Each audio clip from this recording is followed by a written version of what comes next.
You can now support Ghost Maps on Patreon. Simply look for We Are HANTU or click the link in the description. Ghost Maps. Entry 105, Pan Island Expressway, Singapore.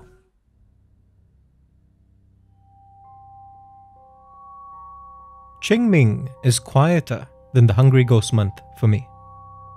Hungry Ghost Month is a time when spirits and other creatures roam around our realm.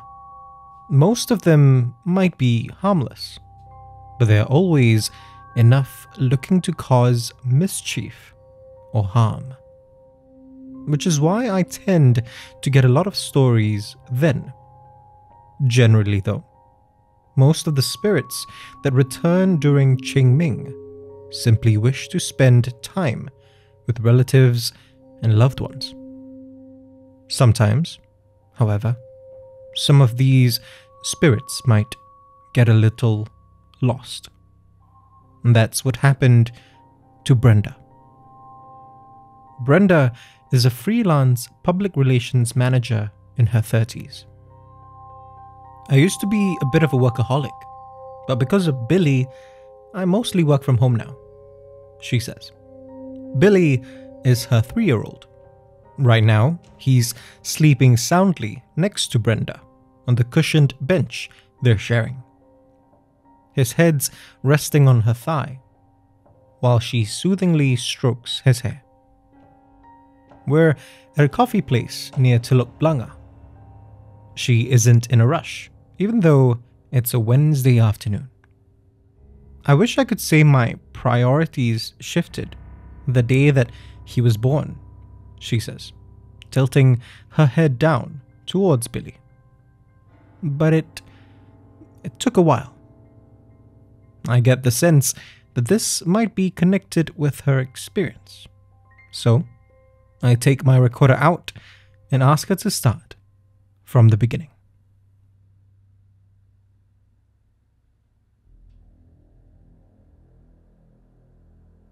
It was 7 a.m. on a Tuesday during Qing Ming 2 years ago.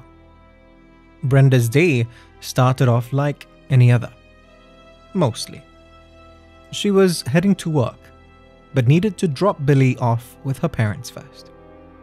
I live in Simei and they're in Toa Payoh, so I normally take the PIE, she says, referring to the Pan Island Expressway.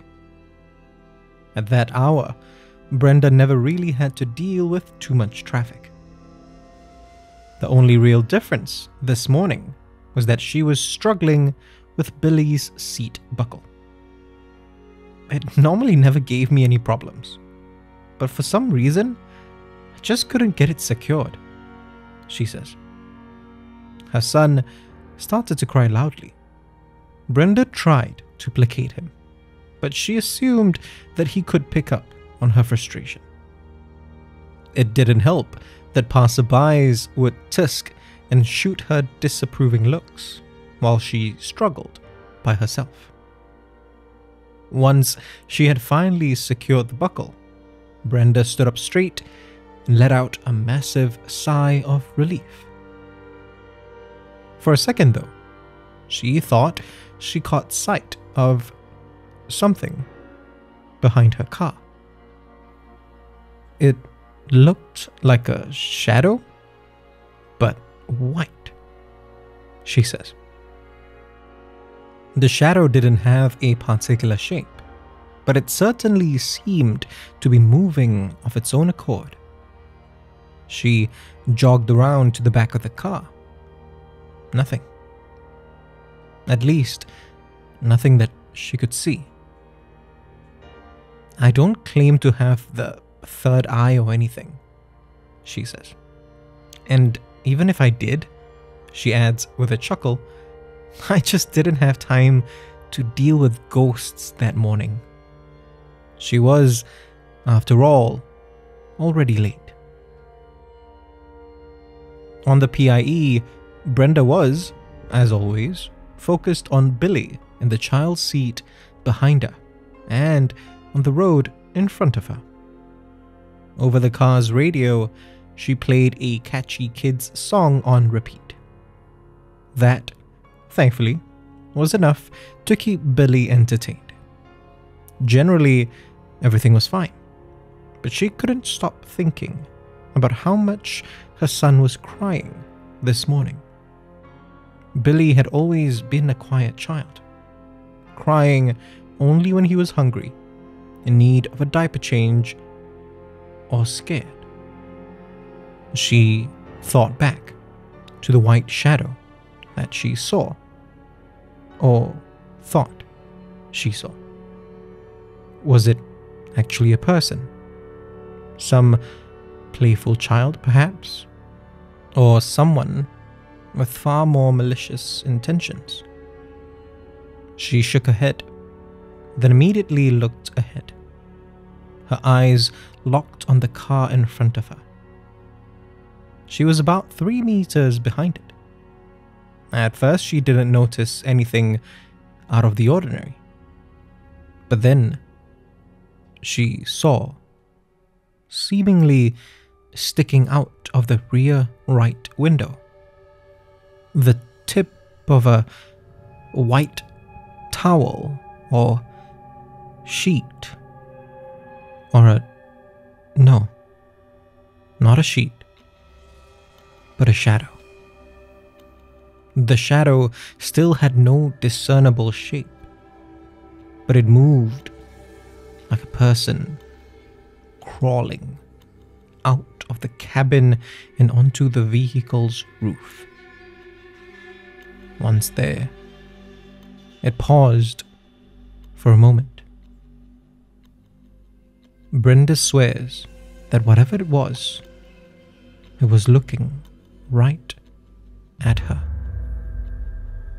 And then suddenly, it dropped from the roof of the car onto the road and came right for her.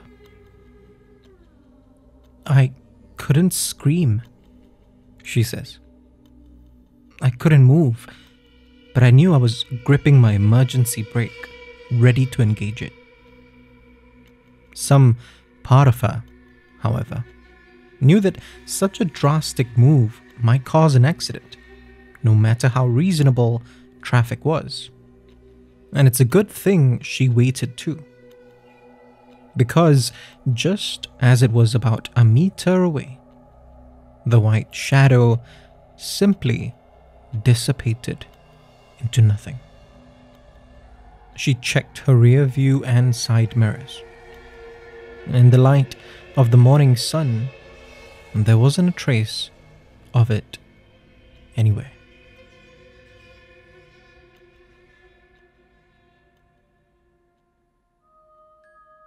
I told my colleagues about this, Brenda says. I come from a family of free thinkers, so I didn't know that this happened during the Qing Ming period. She certainly never entertained the idea that the white shadow could have been a lost spirit, one whose family had not cleaned their grave or come to visit. Brenda's colleague says that it must have been following her in the hopes of finding its loved ones. I ask her if she ever saw the white shadow again, and she shakes her head. It was all just dumb luck, really, she says, her eyes dropping to her cup of coffee. Brenda seems troubled by the story, so I ask her why. Without looking up, she says that it wasn't so much what happened that left her shaken. That poor spirit, she says, pausing for a second and continuing. I didn't want to be like that. I still worry that I might, even after I reorganize my whole life, so that I can spend more time with Billy now. She turns her attention to her son, still sleeping soundly on the cushioned bench. He looks peaceful, blissfully oblivious to the hustle and bustle all around him. Brenda smiles. But I think that's a good thing. I don't want to ever take our time together for granted. She finally looks up at me, and I offer her a smile. I tell her that I hope those who celebrate Qing Ming have that same mindset too. If you want to discover more of Southeast Asia's other side, subscribe now and follow us on social media. You can also be one of our supporters on Patreon. Look for We Are HANTU or click the links in the description. Ghost Maps is a HANTU production, created by Kyle Ong and Wayne Ray, with art direction by Jolene Lim, and recorded on Audio-Technica mics.